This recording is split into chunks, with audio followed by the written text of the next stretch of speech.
This when Europe began to fall apart, especially when the signs were not subtle at all, and they weren't. This summer, Germans began clear-cutting ancient forests to heat their homes. In Poland, families queued up for hours to buy coal, just like they did 150 years ago. In the UK, the government projected that more than 10,000 Britons will freeze to death, will die this winter for lack of heating fuel. Freeze to death.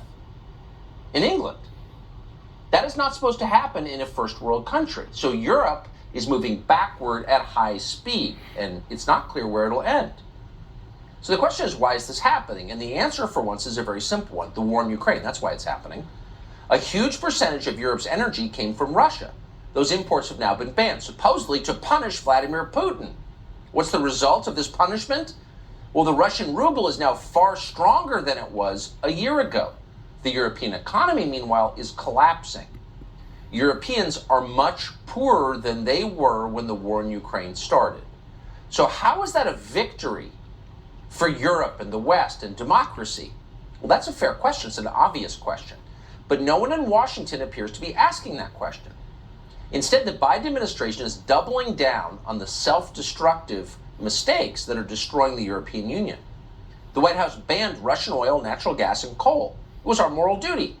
And then at the same time, the Biden administration crushed domestic oil production here by canceling oil and gas leases. And then, as if that wasn't enough, the Biden administration sold a piece of our strategic petroleum reserve, maybe this country's most important resource, to China. None of this hurt Putin in any way. All of it impoverishes the United States. So what could possibly be the justification for doing that? We've wondered. Anyone who's paying attention has had to have wondered that. Well, this week, Congressman Jamie Raskin of Maryland, of Bethesda, answered that question. Russia is an Orthodox Christian country with traditional social values, and for that reason, it must be destroyed, no matter what the cost to us. So this is not a conventional war, this is a jihad. Jamie Raskin said that out loud, but many in Washington agree with him, in both parties. They would like to see World War trans immediately. So what is a jihad going to mean for you? Well, the details are stunning. Thanks to the Biden administration's religious war in Ukraine, this country is about to run out of diesel fuel. According to data from the Energy Information Administration, by the Monday of Thanksgiving week, that's 25 days from now, there will be no more diesel. So what's going to happen then? Well, everything will stop. That means trucks and trains and barges all unable to move. Farm equipment will shut down. There will be no deliveries because there will be no trucks. There will be no diesel generators. And then inevitably our economy will crash because everything runs on diesel fuel.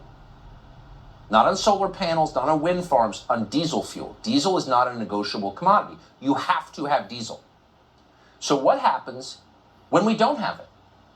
Well, yesterday, Fox's Jackie Heinrich, apparently alone in the White House press corps, asked the White House spokesman, John Kirby, that very question. What's the plan here? We're running out of diesel. John Kirby, standing at the podium representing the White House, the President of the United States, the administration, the largest organization in human history, the executive branch of government, had no answer.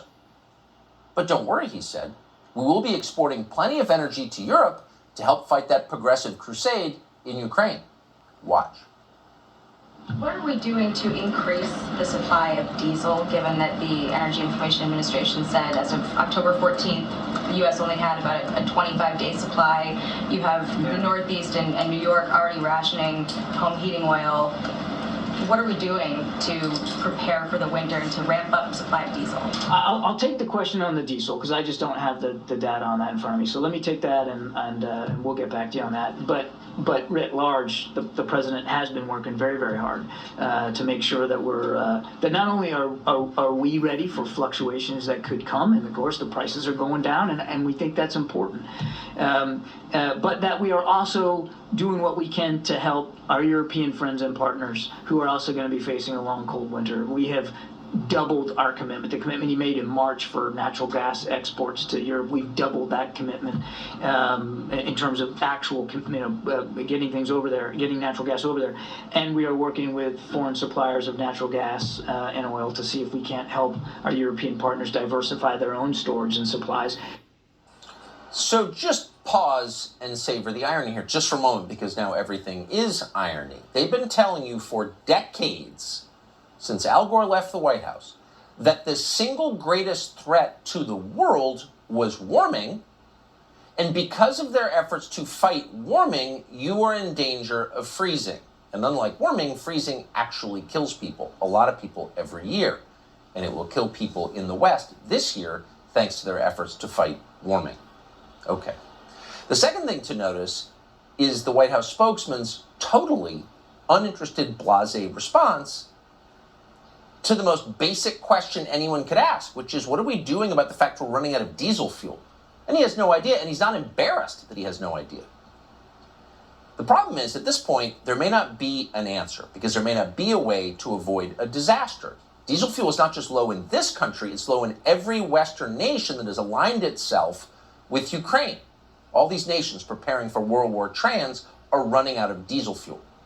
As New York Magazine has reported, the last time there was this little supply of diesel, there were about 3.5 billion fewer people on the planet. Well, that puts it in perspective. So the Biden administration responded, as you know, earlier this year to rising gas prices, which they feared above all because the midterms are coming in 2 weeks, by tapping the strategic petroleum reserves. But that will not work here.